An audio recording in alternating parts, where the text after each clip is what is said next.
Hello students, I am Bhupen Beragi and I welcome you to my YouTube channel Learn English with Bhupen sir.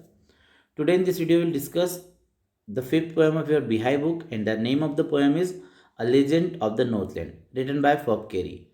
So if you like the video, press the like button and subscribe to my channel. You can also mention your comments over there. Please don't forget to press the bell icon to get the notification. So let's start with the poem. A ballad is a song narrating a story in short stanza. Ballet are a part of the folk culture or popular culture and are passed on orally from one generation to the next. A legend of the Northland is a ballet. So what is ballet? Ballet क्या होता है? एक story होती है जो कि song होता है, सॉन्ग के थ्रू एक स्टोरी नरेट की जाती है, उसको बैले कहते हैं, छोटे छोटे स्टेंजा में. तो ये जो पोएम है आपकी a legend of the Northland, ये भी एक बैले है. एक्चुअली फोक कल्चर है या पॉपुलर कल्चर है जिसमें क्या होता है, ओरली एक स्टोरी एक जनरेशन से दूसरी जनरेशन के पास पहुंचाई जाती है. तो आपकी जो पोएम है उसमें भी टोटल 16 स्टेंजा हैं छोटे छोटे, राइट. तो उसमें एक स्टोरी बताई गई है. तो स्टोरी क्या है, स्टार्ट करते हैं with the first stanza. Away, away in the northland, where the hours of the day are few and the nights are so long in winter that they cannot sleep them through. Away, away in northland मतलब बहुत दूर की बात है. Away, away मतलब far away. Northland यानी north pole की बात है, मतलब बहुत दूर की बात है, नॉर्थ पोल की बात है. Where the hours of the day are few मतलब जहाँ पर दिन छोटे होते हैं. And the nights are so long in winter that they can not sleep them through. और रातें इतनी बड़ी होती है कि पूरी रात कोई सो भी नहीं पाता है, इतनी ज़्यादा बड़ी रात होती है. आप सो लोगे आपकी नींद पूरी जाएगी, फिर भी रात चलती रहेगी. तो ये कह रहा है कि ऐसी जगह नॉर्थलैंड की बात कर रहे हैं जहाँ पे जो दिन है वो छोटे हैं और रातें बड़ी हैं. ऐसा क्यों? क्योंकि सूर्य की रोशनी वहाँ पे सीधी नहीं पहुँचती है, सूर्य की किरणें वहाँ पे सीधी नहीं पहुँचती है. तो क्या होता है, नॉर्थ पोल पे अगर हम बात करें तो आप देखेंगे नॉर्थ पोल पे सीधी रोशनी नहीं पहुँचती, इसलिए से क्या होता है वहाँ पे दिन छोटे और रातें बड़ी होती है. Where they harness the swift reindeer to the sledge when it snows and the children look like bear's cub in their funny furry clothes. अब क्या कह रहे हैं कि जब वहाँ पर जहाँ पर कि स्विफ्ट रेनडियर को जोड़ दिया जाता है, अटैच कर दिया जाता है टू द स्लेजेस. स्लेजेस क्या होती है? गाड़ी होती है एक स्लेजेस जो बर्फ़ पे चलती है, उसमें पहिए नहीं होती है, फिसलती है उस बर्फ़ पे. तो वो रेनडियर जो होती है उनके साथ स्लेजेस को बांध दिया जाता है जब बर्फ़ गिरता है. और जो बच्चे होते हैं वो ऐसे दिखते हैं, जो फरी क्लोथ्स होते हैं उनको पहन के ऐसे लगते हैं जैसे कोई छोटा भालू का बच्चा हो. अब फरी क्लोथ्स क्या होते हैं? फरी क्लोथ्स वो क्लोथ्स होते हैं जो कि फर से बनाए जाते हैं. फर क्या होते हैं? पंख होते हैं पक्षियों के, ठीक है. तो उन पर फर से जो बनाए जाते हैं उनको हम फरी क्लोथ्स कहते हैं. और ये क्लोथ्स जो होते हैं बहुत गर्म होते हैं, सर्दियों के मौसम में इस्तेमाल किया जाते हैं. तो क्या कहा गया है? Where they harness the swift reindeer to the sledges, जहाँ पे जो रेनडियर से उसको स्लेज से जोड़ दिया जाता है जब बर्फ़ गिरती है. और वहाँ पर बच्चे जो हैं वो बहुत ही फनी से फरी क्लोथ पहनते हैं और ऐसा लगता है जैसे कि कोई भालू का बच्चा हो. They tell them a curious story. I don't believe this true, and yet you may learn a lesson if I tell to you. क्या कह रहे हैं कि हाँ वहाँ पर एक क्यूरियस स्टोरी है, एक क्यूरियस स्टोरी है जो एक दूसरे को बताई जाती है. दे मतलब वो आपस के लोग वहाँ पे बताते हैं. I don't believe this true. Poet यहाँ कह रहे हैं कि मुझे नहीं लगता है कि ट्रू है. But and yet you may learn a lesson, लेकिन फिर भी आप एक लेसन सीख जाओगे. If I tell to you, कह रहे हैं कि अगर मैं स्टोरी आपको बताऊंगा तो आपको भी एक लेसन, एक सीख मिलेगी. तो क्या स्टोरी है, क्या क्या है बैले में, देखते हैं. Once when the good Saint Peter lived in the world below and walked about it preaching just as he did, you know. अब क्या हुआ, एक बार की बात है जब गुड सेंट पीटर कौन थे? Saint Peter is the one of the apostle of the Christ, okay. तो वो lived in the world below, वो कहाँ रहते थे? नीचे रहते थे वर्ल्ड में. ऊपर नॉर्थ पोल है और ऊपर की तरफ नहीं, उससे नीचे रहते थे. Once when the good Saint Peter lived in the world below, नीचे रहते थे. And walked about it preaching just as he did, you know. और वो क्या कर रहे थे? प्रेचिंग देने के लिए, यानी लेक्चर देने के लिए. क्या होता था? धर्म का प्रचार किया जाता था. तो धर्म का प्रचार करने के लिए वो गए हुए थे, ठीक है. Just he did, you no, जैसे कि आप जानते हैं कि जिस तरह से वो धर्म का प्रचार करते थे ऐसे वो धर्म का प्रचार करने के लिए गए हुए थे. He came to the door of a cottage. Northland गए हुए थे. So he came to the door of a cottage and traveling round the earth where a little woman was making cakes and baking them on the hearth. क्या कहा गया कि वो एक cottage यानी हट होती है, एक कॉटेज के डोर के पास गए इन ट्रेवलिंग राउंड द अर्थ। वो पूरी दुनिया घूम रहे थे, तो वहाँ पे घूमते घूमते हुए कॉटेज के दरवाजे पे पास गए। Where a little woman was making cakes, जहाँ पर एक छोटी हाइट की औरत थी जो कि केक बना रही थी। And baking them on the hearth, और उन्हें सेक रही थी हर्थ पे, फर्नेस पे, फायर प्लेस होता है अवन जैसा, तो वहाँ पे उन्हें सेक रही थी, बेक कर रही थी। And being faint with fasting, for the day was almost done, he asked her from her store of cakes to give him a single one. तो सेंट पीटर जो थे वो थके हुए थे, फैंट थे, है ना, वीकनेस लग रही थी उन्हें क्योंकि वो दिन भर से भूखे थे और पूरा दिन निकल चुका था। तो उन्होंने उस महिला से, उस औरत से अपने स्टोर में से एक केक देने की बात की कि मुझे एक केक दे दीजिए ताकि मैं उसे खा सकूं। सो she made a very little cake. अब जो महिला थी वो ग्रीडी थी, तो उसने क्या करा, ज़्यादा बड़ा केक कौन दे, उसने छोटा सा केक बनाया। So she made a very little cake, but as it baking ले she looked at it and thought it seemed to last to give away. तो जैसे उन्होंने छोटा सा केक बनाया और जब उन्होंने उसको बेक करने के लिए रखा, पुट डाउन किया, ले करा वहाँ पे फर्नेस में, और उन्होंने देखा कि अरे ये तो, सोचा कि ये तो बहुत बड़ा है देने के लिए, इतना बड़ा नहीं दे सकती, मैं छोटा दूंगी। मतलब वो जो औरत है वो उन्हें बड़ा केक देना नहीं चाहती, वो चाहती कि थोड़ा छोटा सा दे दें। Therefore, she needed another and still a smaller one, but it looked when she turned it over as large as the first had done. So क्या कहा कि उन्होंने फिर से एक छोटा सा टुकड़ा लिया और उसको उसको बेल करके उसको बनाया, स्मॉल बनाया। बट जब उन्होंने वापस से उसको बेक करने के लिए रखा तो वो भी पहले वाले की तरफ बड़ा लग रहा था। देखिए, आपने देखा होगा जब हम किसी चीज़ को बेक करते हैं तो फूलती है, बड़ी होती है। कोई भी चीज़, जैसे अगर हम बिस्किट बनाते हैं, केक बनाते हैं, या हम गुजराती लोग अगर खम्मण बनाते हैं, ढोकला बनाते हैं, तो क्या होता है, थोड़ा सा रहता है वो देखने में, लेकिन जब वो बेक किया जाता है तो फूल जाता है, बड़ा दिखने लग जाता है। तो वैसा इनके साथ भी हो रहा है। ये जो महिला है, इन्होंने पहले छोटा केक बनाया, फिर उनको बड़ा लगा तो उन्होंने थोड़ा और छोटा लिया, लेकिन वो भी जो है पहले वाले की तरह ही बड़ा लग रहा है क्योंकि बेक होने के बाद वो फूल रहा है। फिर क्या हुआ, then she took a tiny scrap of dough and rolled it flat and baked it thin as a wafer, but she couldn't part with that.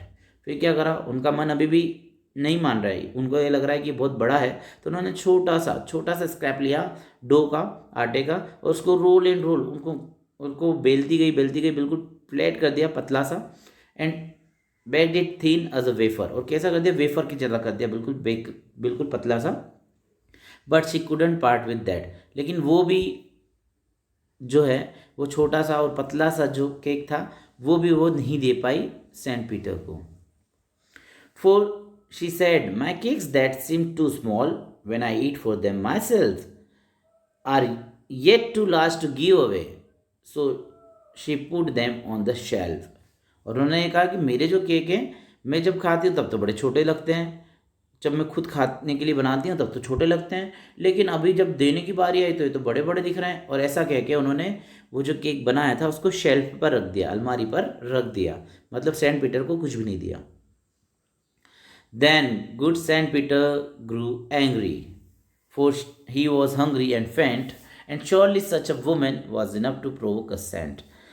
तो जो सेंट पीटर है, हालांकि वो सेंट है, उन्हें गुस्सा नहीं आता, लेकिन फिर भी इस वजह से, क्योंकि वो हंग्री थे, भूखे थे और फैंट थे, थके हुए थे, इस वजह से उन्हें गुस्सा आ गया। And surely such a women, और ऐसी औरत जो है वो सचमुच इनफ है, काफ़ी है, जो ऐसे सेंट को गुस्सा दिलाए। क्योंकि आपने देखा, उन्होंने पहले एक केक बनाया, वो नहीं दिया क्योंकि बड़ा लग रहा है, फिर उससे छोटा बनाया, फिर वो नहीं दिया, वो बड़ा लग रहा है, फिर उन्होंने और पतला बनाया, एक वेफर जैसा बनाया, वो भी नहीं दिया क्योंकि वो भी उन्हें देने के लिए बड़ा लग रहा है।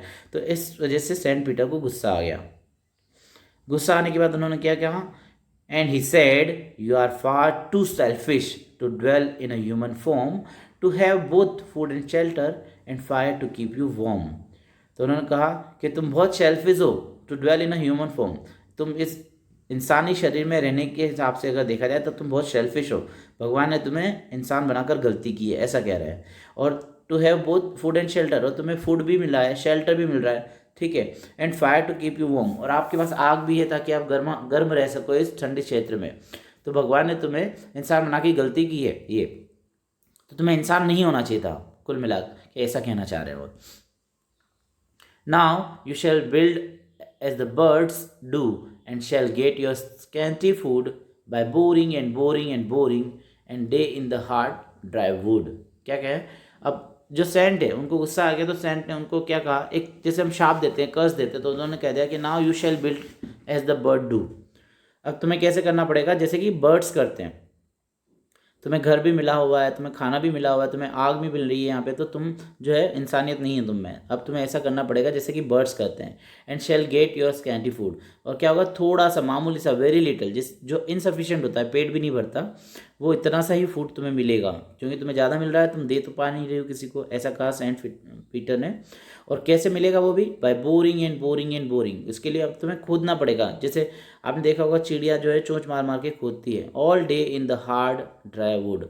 उसके लिए भी पूरा दिन लगेगा, और कट जो सख्त सी लकड़ी होती है उसमें तुम्हें खोद खोद करके अपने लिए फूड निकालना पड़ेगा। Then up she went through the chimney, never speaking a word, and out of the top flu a woodpecker, for she was change to a bird. लेकिन उसके बाद क्या हुआ, जैसे उन्होंने ये कर्ज दिया, ये शाप दिया उनको, देन अब she went through the chimney, वो क्या हुआ, चिमनी से बाहर निकली, जैसे आप ये इमेज में देख रहे हैं, ठीक है, और नेवर स्पीकिंग अ वर्ड, और एक भी वर्ड नहीं बोल पाई, and out of the top flu a woodpecker, और उसके वुड क्या हुआ, उस टॉप में से कौन उड़ता हुआ निकला, वुड पेकर निकला, for she was change to a bird. A little bird होता है वुड पेकर, आपने देखा होगा, जो लकड़ी में अपनी चोंच मारता रहता है। तो क्या हुआ, जो महिला है वो वुड पेकर के रूप में बदल गई। She had a scarlet cape on her head, and that was left the same. वो जो महिला है उन्होंने एक लाल कलर की, स्कारलेट मतलब रेड, ठीक है, रेड कलर की कैप पहना हुई थी, तो वो वैसी की वैसी ही रही, but all the rest of her clothes were burned black as coal in the flame. लेकिन बाकी जो कपड़े उन्होंने पहने हुए थे, वो चिमनी की तरफ से जब उड़ के निकल के बाहर गई, तो वो सारे कपड़े जो है वो जल गए, कैसे हो गए, ब्लैक एज अ कोल हो गए, मतलब कोयले की तरह काले हो गए आग में जल करके। लास्ट स्टेंजा पे आते हैं। And every country school boy has seen her in the wood, where she lives in the trees till this very day, boring and boring for wood. तो कह रहे हैं कि यार हर देश के हर लोग जो है, स्कूल बॉय या जो बच्चे हैं, वो देखते हैं क्या, कि वो लकड़ियों में ही रहती है, जंगलों में रहती है, where she live in the trees till this very day, boring and boring for food. और वो आज भी जो है वो लकड़ी को अपनी चोंच से बोरिंग एंड बोरिंग करती रहती है खाना पाने के लिए। तो दिस इज़ दी पोएम। इसमें बताया गया है कि कैसे ग्रीडी लोग जो होते हैं वो उनका मन नहीं करता किसी को कुछ देने का, तो उसका परिणाम क्या हो सकता है। तो ये बताया गया कि एक महिला है जो कि बहुत ग्रीडी है, उनके यहाँ पे सेंट आए हुए हैं। हमारे यहाँ तो कहा जाता है कि संत महात्मा जब कोई आया तो उन्हें कुछ ना कुछ देना चाहिए। उन्होंने उनको देने के लिए, उनके पास केक भी नहीं था, केक बनाया और वो दे नहीं पाई, तो इसलिए उन्हें शाप मिला और वो एक वुड पिकर बन गई। So this is the poem, right. अब हम आगे बढ़ते हैं और लिटरेरी डिवाइसेस देखते हैं। So first literary device is rhyme scheme. तो अगर आप देखें तो स्टेंजा 1 से लेके स्टेंजा 16 तक राइम स्कीम है ABCB, ठीक है, ABCB देख लीजिए आप। जैसे स्कूल बॉय ए है तो वुड बी है, डे सी है तो फूड बॉय वुड से मिलता है इसलिए बी है। तो क्या है राइम स्कीम ABCB। दूसरा लिटरेरी डिवाइस जो यूज़ किया गया है वो है एलिट्रेशन। अब एलिट्रेशन क्या होता है, alliteration is the repetition of the same consonant sound in the consecutive words, right, in the first letter of consecutive words. So first one is the sound is repeating in the last line of first stanza. Let's move the first stanza. First stanza की तरफ चलते हैं हम।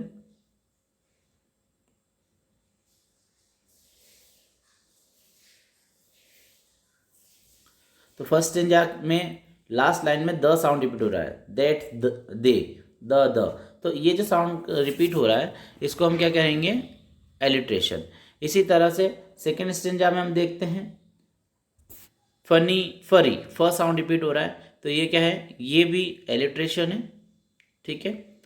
उसके बाद हम देखते हैं थर्ड स्टेंजा में टेल द टेल, ट साउंड रिपीट हो रहा है, ठीक है, तो ये भी एक एलिट्रेशन है। इस तरह से एलिट्रेशन के इंस्टेंसेस जो होते हैं वो रेगुलर चलने वाले वर्ड्स जो होते हैं उनका अगर पहला लेटर जो है कॉन्सोनेंट साउंड है और उनका साउंड एक जैसा आ रहा है तो हम उसको एलिट्रेशन कहते हैं।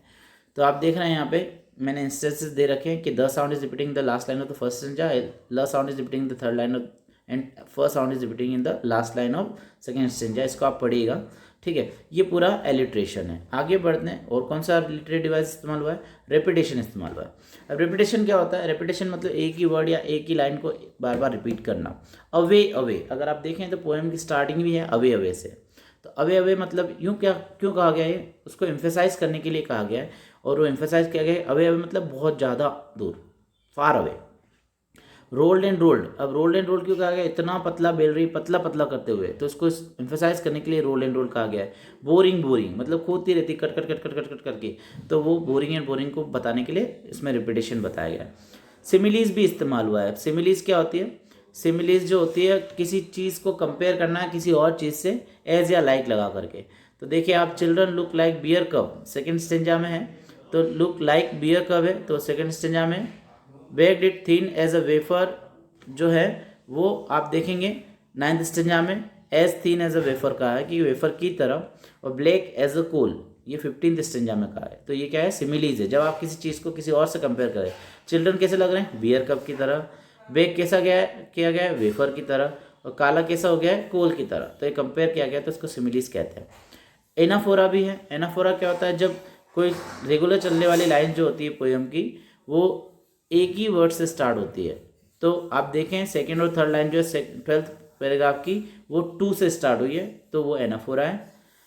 लास्ट पोएटिक डिवाइस जो है इसमें वो इंजैपमेंट है। इंजैपमेंट क्या होता है? जो लाइंस होती है पोएम की, उन हर लाइन के बाद कोई ना कोई पंक्चुएशन मार्क होता है, लेकिन कुछ लाइनें ऐसी होती है जो एक लाइन में ख़त्म नहीं होकर दूसरी लाइन तक चलती है, तो उसको इंजैपमेंट कहा जाता है। वहाँ पे पंक्चुएशन मार्क नहीं लगा सकते। तो आप देखेंगे इसके इंस्टेंसेस जो है वो थर्ड और फोर्थ लाइन में है। फर्स्ट स्टेंजा में, थर्ड स्टेंजा में थर्ड और फोर्थ लाइन में है। सेवंथ स्टेंजा में थर्ड और फोर्थ लाइन में है। 10th स्टेंजा में भी सेकेंड और थर्ड लाइन में है, और 11th स्टेंजा में थर्ड और फोर्थ लाइन में है। 12th में सेकेंड और थर्ड स्टेंजा लाइन में है, और 13th स्टेंजा में सेकेंड और थर्ड लाइन में है, और फर्स्ट और सेकेंड लाइन में है लास्ट स्टेंजा में। तो ये इंजैपमेंट है। तो this is all for the poem.